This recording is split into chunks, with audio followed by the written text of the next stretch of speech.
What's up, YouTube? Modern Mods, and today I'm back with another video. I shot one earlier today that I'm sure you guys probably checked out, and now you're checking this one out. I'm going to be switching out my low shift module to a sport shift module, and I'm going to show you guys the steps and the process that you need to take. It will require a proxy, so if you have someone or have your own ability to proxy, you can do this, or you can try a dealership, which will cost you a little bit more in the end. But yeah, pretty easy process, and let's get right to it. Okay, so coming up to your module here, you're gonna have all this, and this is all held in by pins. So you're just gonna have to pry up, and it'll all pry right off. So I'm just gonna take this little tool here and get up in there. And just like most plastic shit on stuff on your car, you know, it's all pryable. So just work your way around, and there it is. Simple enough. Comes right out. It feels really scary, like you have to go really hard, but you really don't have to. And leaning up, here you have your actual module, which is held in by 4 screws. And those screws are, you're rocking a T20, and they are T20 screws. So 4 T20 screws, and you got your clip here. So these are one of those red safety doohickeys that you got to pry up that will actually release your clip, and there you go, it's unclipped, and you're going to undo your 4 screws. Again, that's a T20.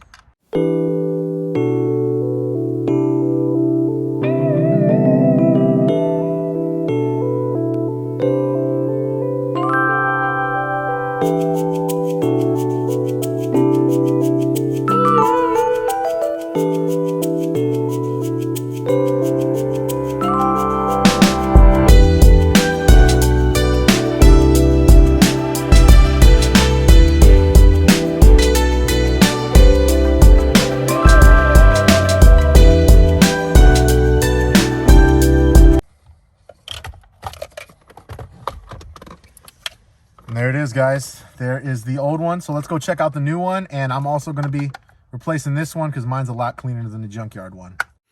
All right, guys. So coming inside, you can see I have the old, well, the new knob in a sense, already taken off. And it's held in by another T20. And what you do is it's actually held on by epoxy.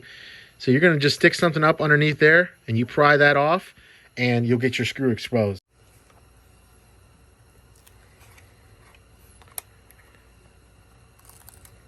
All right, be very careful. There's a lot of glue. All this right here is glue, and this is merely just glued in there. So be very careful you don't mar it up along the edges, because that one I kind of messed it up a little bit with the knife, but it was good because it didn't really matter because I knew we were gonna just use this one. So all you gotta do is pop that off, set that off to the side, take the screw out, the knob just pops off. Real easy. So actually taking off the screw now, you just pull it out, and it's that simple, and replace it on your other one. Okay, so coming back into the car, you got your new knob, and I replaced the knob shifter circle or whatever, and all you got to do is spin your back end up, and then you're going to have an insert hole right there that just really easily rests in. Just watch your clip and just should set up in there like so. Just work around all these other wires and whatnot. Like this one right here actually goes to it. Put that up through, and you can clip it in.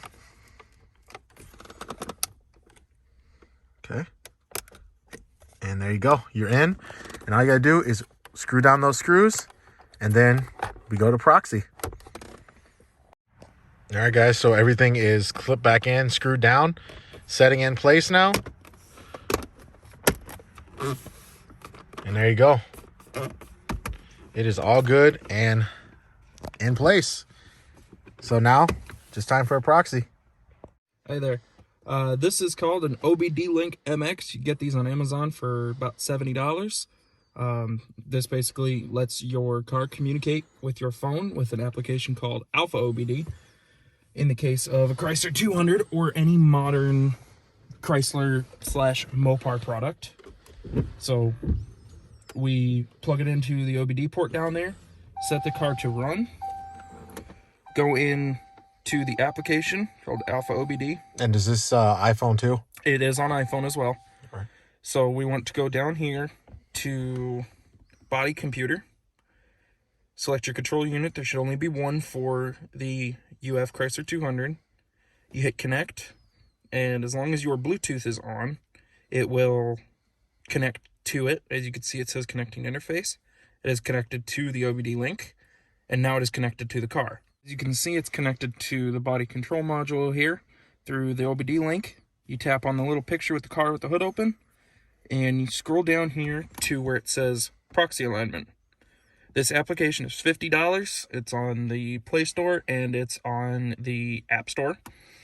You hit start, it'll go through, it'll tell you exactly what it's going to do, and basically the long and short of it is, the shifter that we have installed, as you can see, it's an S. This car is a limited, so we have to tell the car, hey, you now have an S shifter.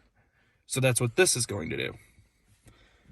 You hit next, it'll write the configuration. As you can see, it wrote to the BCM and then the ECM. It'll go through all the modules within the vehicle for, what it may be, security, everything. Just told that. It went into the ABS module, so it popped up there. Now it's writing to the transmission module, and it'll go through and it'll just tell every module in the car, hey, this is what you have now, so that the car knows what it's looking for. Otherwise, you'll have a flashing odometer up on the cluster unless you do this. And what you're looking for when it's going through is you want to see completed successfully after every one of these lines that it is writing. And so far, everything is completed successfully.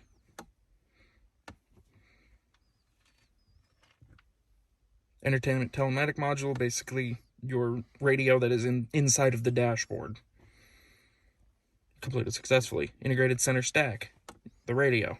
So the radio knows what it's looking for. And as you can see, proxy alignment finished. If there are any failed writes, check the failing units for errors before trying to run the alignment again. Turn key to stop and wait for power latch to complete, which is basically you turn it off, you can open and close the door, and then you want to sit inside the car until you hear vents and stuff move up inside of the dashboard. And then your proxy alignment should be complete. All right, guys. So after the proxy and everything, it all went perfectly. It works. So I now have integrated the S, and I have 100% full functioning S. Check out the paddle shifter video if you haven't already. Obviously, probably said that a couple times, but just to show you there. So now we're in drive. Okay. Push down. Sport mode engaged. We got our traction that turns on, letting you know that you are truly in sport, and it 100% works. 100% works.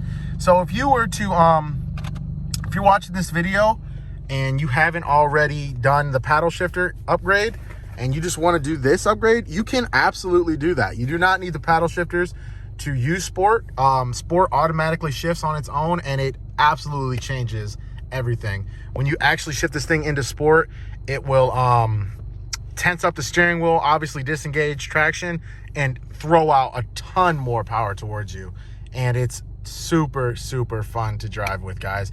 If you have an exhaust and you come up to a light or something with sport mode on, the downshift is just flawless. It's slow, so it kind of like it just like growls going down. It keeps it high RPM while it comes down. Still good for your tranny. It's not going to damage anything.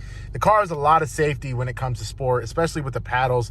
It will automatically shift if it has to, if you're not shifting fast enough, like if you're letting it sit in high rev for too long. So it's got your back, and it is definitely fun. So the L to S knob with a proxy, 100% doable. 100% works, guys, and it is amazing. Highly recommend it. I hope you liked this video. I hope it was informative enough.